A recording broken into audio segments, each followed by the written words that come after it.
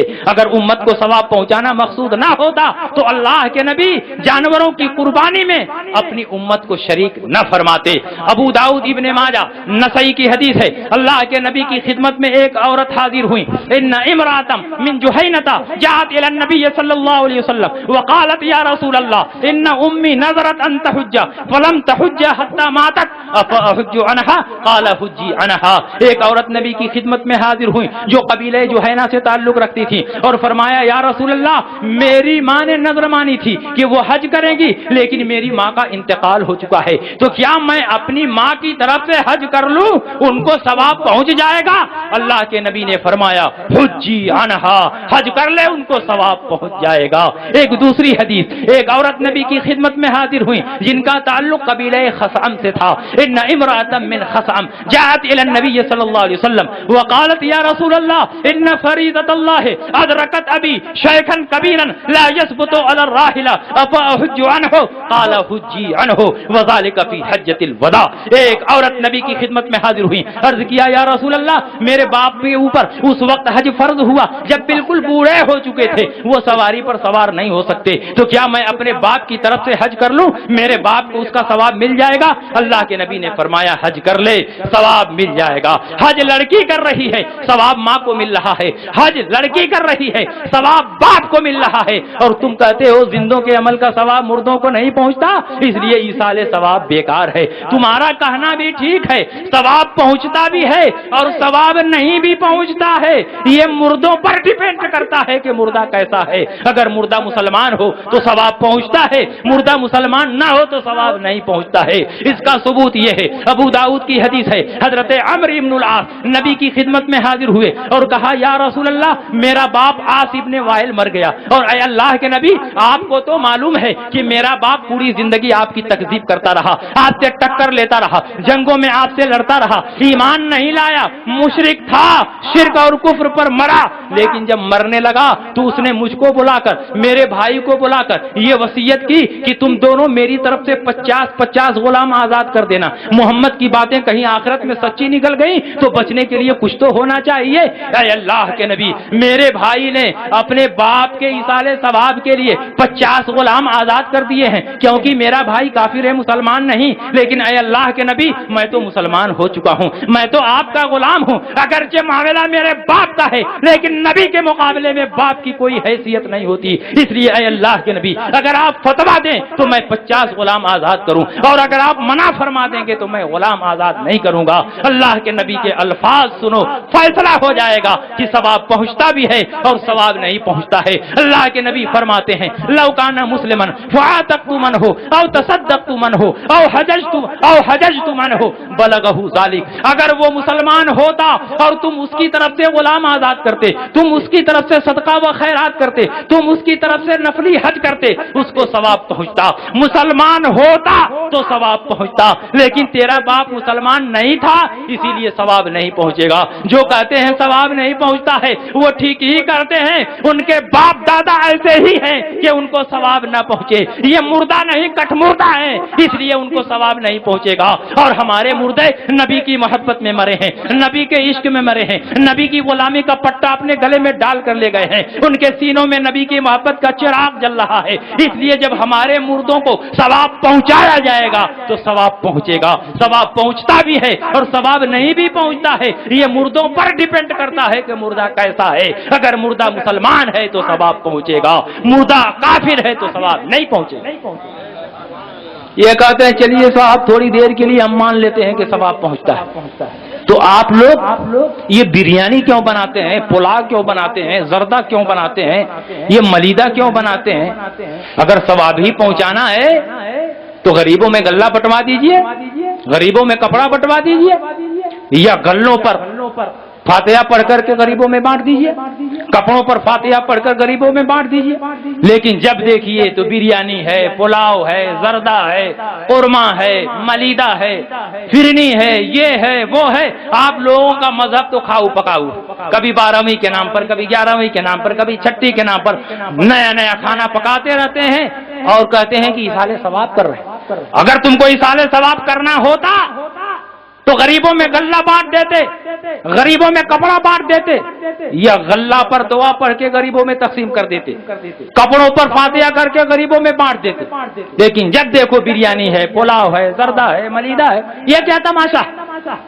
کیوں نہیں تم غلوں پر فاتحہ کرتے؟ میں کہتا ہوں ہم آپ کے اوپر احسان کرتے ہیں، آپ کے اوپر رعایت کر رہے ہیں، کیونکہ ہم نے دیکھا کہ جب مرغا اور ملیدہ پر فاتحہ کر دیا تو مرغا ملیدہ کے لیے آپ ترس گئے، جب زردہ پر فاتحہ کر دیا زردہ کے لیے آپ ترس گئے، جب بریانی پر فاتحہ کر دیا بریانی سے آپ محروم ہو گئے. اب زیادہ تاؤ دلائیں گے تو مبارک پور کے غلہ گودانوں میں گھس کر تمام غلوں پر فاتحہ پڑھ دیں گے اور مفت لال کی فیکٹری میں گھس کر تمام کپڑوں پر فاتحہ پڑھ دیں گے.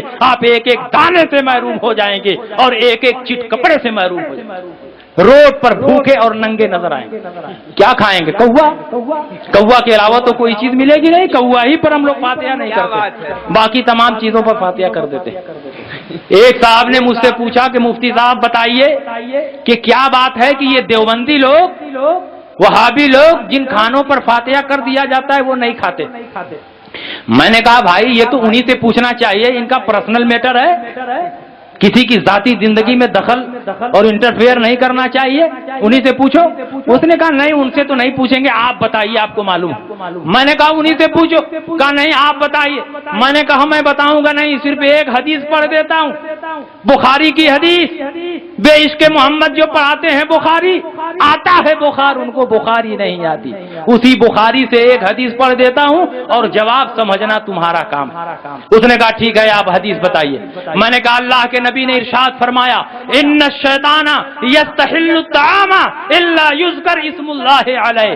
شیطان اس کھانے کو کھانے لگتا ہے جس پر بسم اللہ نہ کیا جائے، اور جب بسم اللہ پڑھ دیا جائے تو شیطان اس کو کبھی نہیں کھائے گا. اور یہاں تو صرف بسم اللہ نہیں، اعوذ باللہ بھی پڑھ دیا، بسم اللہ بھی پڑھ دیا، سورہ فاتحہ بھی پڑھ دیا، چاروں کل پڑھ دیا. اب شیطان نہیں، شیطان کا باپ بھی کھانا چاہے تو کھا ہی نہیں سکتا. تم کہتے ہو کھانے پر کیوں فاتحہ پڑھتے ہو؟ نادانو سنو، اس کو بھی میں ایک حدیث سے ثابت کرتا ہوں. اللہ کے نبی نے ارشاد فرمایا، بخاری کی حدیث، لا تنفق امرأة شيئا من بيت زوجها الا باذن زوجها. کوئی عورت اپنے شوہر سے اجازت لیے بغیر شوہر کے گھر سے کچھ بھی خرچ نہ کرے. وکیل ولا الطعام یا رسول اللہ، کہا گیا اے اللہ کے نبی کیا عورت کھانا بھی کسی کو نہیں دے سکتی ہے شوہر سے پوچھے بغیر؟ اللہ کے نبی نے فرمایا ولا الطعام وذالک افضل اموالنا. کھانا بھی کسی کو نہیں دے سکتی ہے، اور کھانا تو ہمارے اموال میں سب سے افضل ہے. اللہ کے نبی نے سب سے افضل کس کو قرار دیا؟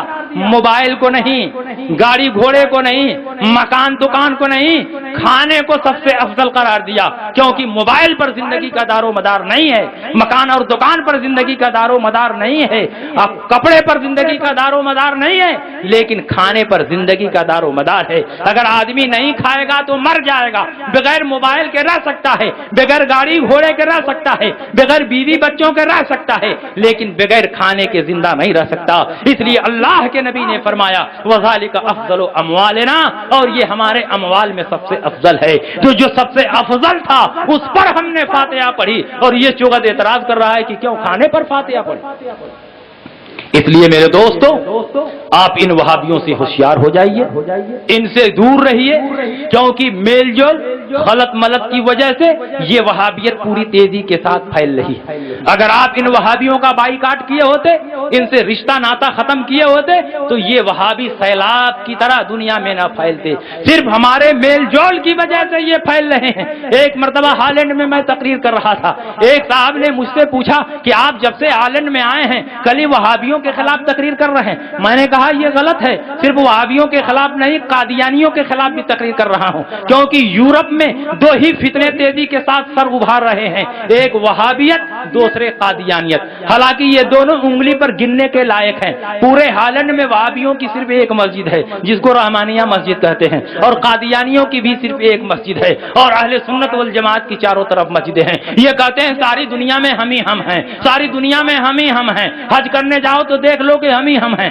ارے نادانو, سعودیہ عربیہ بلکہ خاص طور پر حرمین طیبین کے علاوہ پوری دنیا میں کہیں بھی چلے جاؤ اہل سنت والجماعت کا غلغلہ ہے. گلی گلی میں مصطفیٰ جان رحمت کا ترانہ ہے, گلی گلی میں یا نبی سلام علیک یا رسول سلام علیک پڑھا جا رہا ہے, جگہ جگہ اعلیٰ حضرت کا تذکرہ ہو رہا ہے. مجھے جرمنی جانے کا اتفاق ہوا, فرانس جانے کا اتفاق ہوا, بیلجیم جانے کا اتفاق ہوا, بروسل جانے کا اتفاق ہوا, اور مجھے پیرس بھی جانے کا اتفاق ہوا. لیکن خدا کی قسم جہاں جہاں گیا ہر جگہ مسلک اعلیٰ حضرت پوری تیزی کے ساتھ آگے بڑھ رہا ہے. مسلک اعلیٰ حضرت کا ترانہ, اعلیٰ حضرت فاضل بریلوی کی نعتیں ہر آدمی کی زبان پر گونج رہی ہیں. آدمی ڈچ زبان میں نعتیں لکھ کر اعلیٰ حضرت کی پڑھ رہا ہے, انگلش میں نعتیں لکھا ہے, اعلیٰ حضرت کی نعتیں پڑھ رہا ہے. بوڑھے بوڑھے لوگ جن کے پاس آواز نہیں ہے وہ بھی لمیات نذیر و کفی نذرین اپنے انداز میں گنگنا رہے ہیں. ہم لوگوں کو تو اعلیٰ حضرت کا ایک بھی کلام پورا یاد نہیں ہے, لیکن خدا کی قسم میں نے ہالینڈ میں دیکھا کہ جب وہاں میلاد ہوتی ہے اور سارے بڑے بوڑھے جمع ہوتے ہیں تو ایک لائن سے نعت خوانی شروع ہو جاتی ہے. ایک نعت پڑھا وہ بھی اعلیٰ حضرت کی نعت, دوسرا پڑھ رہا ہے وہ بھی اعلیٰ حضرت کی نعت, تیسرا پڑھ رہا ہے وہ بھی اعلیٰ حضرت کی نعت. سب کے سب اعلیٰ حضرت ہی کی نعت پڑھتے ہیں, ان کو کسی اور کی نعت پسند ہی نہیں آتی ہے. یہ اعلیٰ حضرت کی مقبولیت کی دلیل ہے, کیونکہ جس شخصیت نے نبی کے ناموس پر اپنی عزت کو قربان کر دیا تو اللہ تعالیٰ نے اپنی بارگاہ سے یہ عطیہ عطا فرمایا کہ تم نے اپنے آپ کو فنا کر دیا ہے لیکن میں نے تیرے نام و نشان کو پوری دنیا میں زندہ کر دیا ہے. جہاں جاؤ اعلیٰ حضرت کا تذکرہ ہے. تقریر کر رہا تھا, ایک صاحب نے کہا صاحب کیا بات ہے کہ آپ وہابیوں کے خلاف بہت بولتے ہیں, اگر آپ کی تقریر کو ہم نے صحیح سمجھ لیا ہے تو اس کا مطلب یہ ہے کہ ہم لوگ غلط اور باطل ہیں, ہم لوگ دین سے باہر ہیں, ہم لوگ مسلمان نہیں ہیں. میں نے کہا تم نے ٹھیک میری تقریر کو سمجھا, میری تقریر کا خلاصہ یہی ہے کہ تم لوگ دین سے باہر ہو, تمہارا دین اور اسلام سے کوئی تعلق نہیں ہے. اس نے کہا کہ اگر ہم لوگ غلط اور باطل ہیں تو کیوں اتنی تیزی کے ساتھ ہمارا مذہب پھیل رہا ہے؟ پوری سنی آبادی میں اگر ایک وہابی پیدا ہو جائے تو دھیرے دھیرے وہ وہابی سارے سنیوں کو وہابی بنا دیتا ہے, لیکن یہ سارے سنی مل کر اس ایک وہابی کو سنی نہیں بنا پاتے. ایک وہابی سب کو وہابی بنا دیتا ہے, لیکن آبادی کے سارے سنی مل کر ایک وہابی کو سنی نہیں بنا پاتے. میں نے سوچا کہ اگر اس کا علمی جواب دوں تو یہ بیچارہ تو بالکل سمجھ میں نہیں ہے, سمجھ نہیں پائے گا. میں نے کہا اچھا بتاؤ تمہارے ہالینڈ میں ٹماٹر لکڑی کی پیٹی میں پیک ہو کر کے آتا ہے کہ نہیں؟ اس نے کہا ہاں آتا ہے. میں نے کہا اگر لکڑی کی پیٹی میں ایک ٹماٹر سڑ جائے تو کیا سارے اچھے ٹماٹر مل کر اس سڑے ہوئے ٹماٹر کو ٹھیک کر سکتے ہیں؟ اس نے کہا نہیں ٹھیک کر سکتے. میں نے کہا لیکن اگر اس سڑے ہوئے ٹماٹر کو اس پیٹی سے دور نہ کیا گیا تو دھیرے دھیرے تمام اچھے ٹماٹروں کو سڑا دے گا. تو یہ وہابیت سڑے ہوئے ٹماٹر کے مثل ہیں. یہ وہابی ایک فاسد جرثومہ ہے, ایک زہریلا مادہ ہے. وہابی اس زمانے کا کینسر ہے, وہابی اس زمانے کا بدبودار پھوڑا ہے. اس لیے ضروری ہے کہ وہابیوں کو اپنے معاشرے سے دور کر دو, وہابیوں سے الگ ہو جاؤ. اگر تم وہابیوں سے الگ نہیں ہوگے تو دھیرے دھیرے تمہارے ایمان پر خطرات کے بادل منڈلانے لگیں گے. میرے دوستو بہت کچھ سوچ کے آیا تھا, لیکن جو سوچ کے آیا تھا اس پر تقریر نہیں ہوئی. بارش نے اس تمام خاکے کو دھل دیا, اور جب اسٹیج پر بیٹھا تو ایک دوسری آیت پڑھ لی اور اسی کے اوپر تقریر ہوئی. خیر اللہ کا کرم ہے کہ اتنے لوگ سنجیدگی سے سنتے رہے. اگر ایک آدمی کو بھی میری تقریر سے ہدایت مل گئی تو میں سمجھوں گا کہ اس تقریر کا وہی سب سے بڑا نذرانہ ہے. اللہ رب العزت میری تقریر پر اور ان تمام حدیثوں پر جو کچھ بیان کیا گیا اس پر عمل کی توفیق عطا فرمائے. مسلک اعلیٰ حضرت پر مضبوطی سے قائم و دائم رکھے, کیونکہ یہی مسلک انسانوں کو نجات دے سکتا ہے, یہی مسلک مسلمانوں کو جنت میں پہنچا سکتا ہے. لحد میں عشق رخے شاہ کا داغ لے کے چلے, اندھیری رات سنی تھی چراغ لے کے چلے, تیرے غلاموں کا نقش قدم ہے راہ خدا, وہ کیا بہت سکے جو یہ سراغ لے کے چلے. وآخر دعوانا ان الحمدللہ رب العالمین وما علینا الا البلاغ. السلام علیکم. یا رسول اللہ یا رسول اللہ یا رسول اللہ یا رسول اللہ یا حبیب اللہ یا حبیب